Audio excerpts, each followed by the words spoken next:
Thank you for tuning in to Fancy Free Philosophy, the world-renowned and highly profound pinnacle of broadcast professionalism. Well, only somewhat professional today with the birds squawking, but their cheap labor is all I can afford at this news network right now. Until I upgrade to some monkeys and typewriters, that's going to be good stuff. I'm just a humble, barefoot teller of tales, folks, trying to make his way. But anyway, maybe there's some better attacks on Trump's coronavirus policy, but I'm just quickly mentioning the most outrageous lies that are easy to take down, which are said by the top two Democrats in the House and Senate. So if their best attack is this stuff that's so easily exposed as fictional, then if like 20 to 40% of voters believe this, like I'd estimate, that only convinces me more that the voting age should be set around 25 to 30 years old.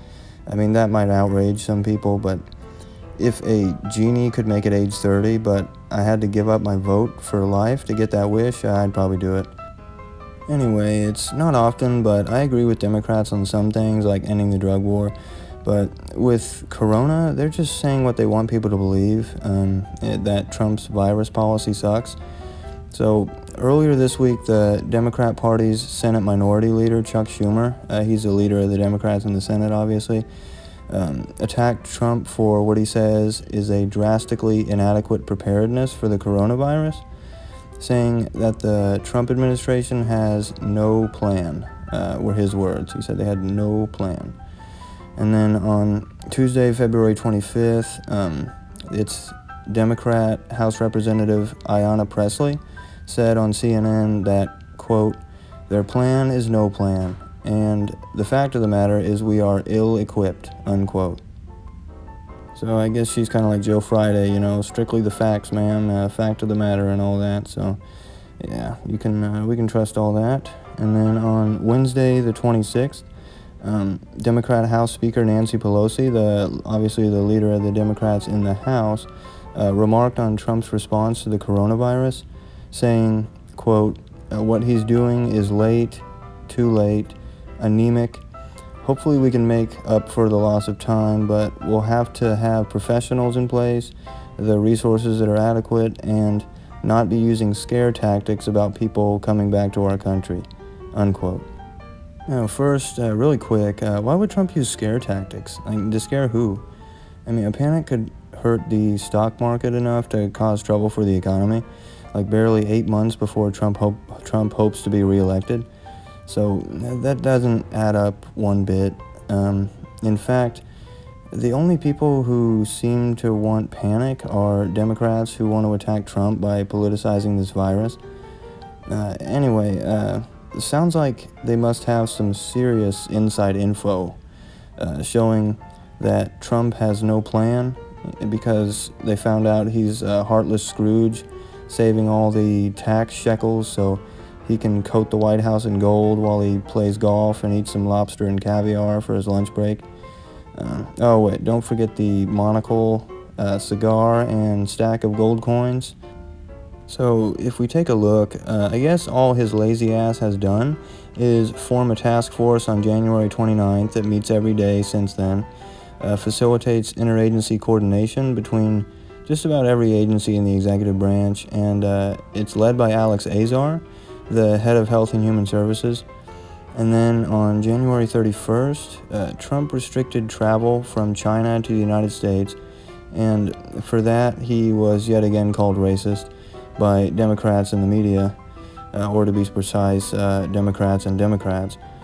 And then Americans who traveled to Hubei province in China within the last 2 weeks must undergo up to 14 days of mandatory quarantine conducted at various locations and military bases. So coronavirus symptoms don't show up for up to 2 weeks, by the way, so that's why all these time periods are set to 2 weeks. And foreigners who visited China within the last 2 weeks will be barred from entering the U.S. And on Wednesday, February 26th, Trump appointed Mike Pence as the head of the task force to oversee everything, since he has experience and success with healthcare issues as governor of Indiana in the past, and he had to deal with the MERS virus back in 2014, I think. So altogether, all Trump has done is establish a task force for interagency coordination, got travel restrictions, aggressive quarantine protocols, and he declared a public health emergency, which is it's just the most official method of mobilizing the federal government for action and preparedness to prevent to prevent it from becoming an actual emergency later on. As of Wednesday the 26th, the U.S. only had like 15 people infected. I think they were all citizens, and mostly people we allowed to travel home to be quarantined here to receive much better health care. So as of now, it's likely a couple of them have recovered because that was Wednesday, so I plan to release this Friday if I can. So as to what Pelosi said about not having scare tactics with people coming home, I mean, if Trump didn't take these measures on quarantining the people coming back to the U.S., I mean, it could potentially be significantly worse.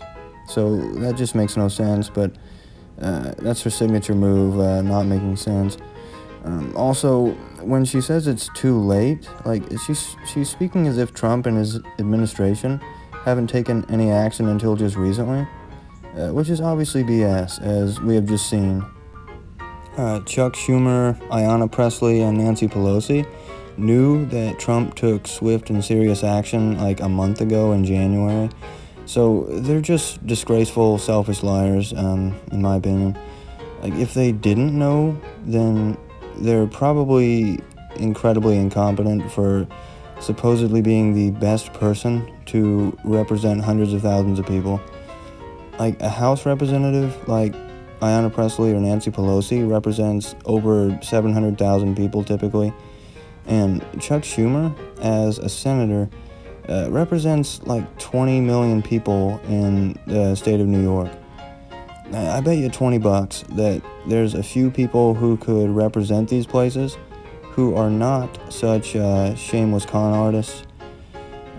Maybe they don't run for office because they'd rather not have Ayanna Pressley or Chuck Schumer smear them as a racist or a Nazi, or whichever one of the ist or phobe words they feel like accusing them of that day. But the gold medal will have to be pried out of Adam Schiff's cold dead fingers. Adam Schiff makes lying into like an art form. He hasn't spoken a true phrase since 1989.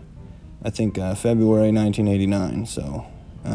seriously though, like, the first person who can send me something where Schiff says anything true, like, I'll repay you with a video on some question or topic you request, and I can name the winner in the description if you want. Anyway, just felt like saying a few things about this stuff, so thanks for tuning in, guys. There's a link in the description to my Subscribestar account if you'd like to donate and help make this a full-time Monday through Friday show in the future. That's the eventual goal. Also, please help by clicking like, and comments help out too. It'll boost up my videos in the algorithms. I hope you enjoyed the video, just a quick little thing, so just give me any feedback you want. I'll make a video show in the future, but there's reasons I'm not right now. Thank you again for listening. Stay fly, long live philosophy, and I'll talk to you guys soon.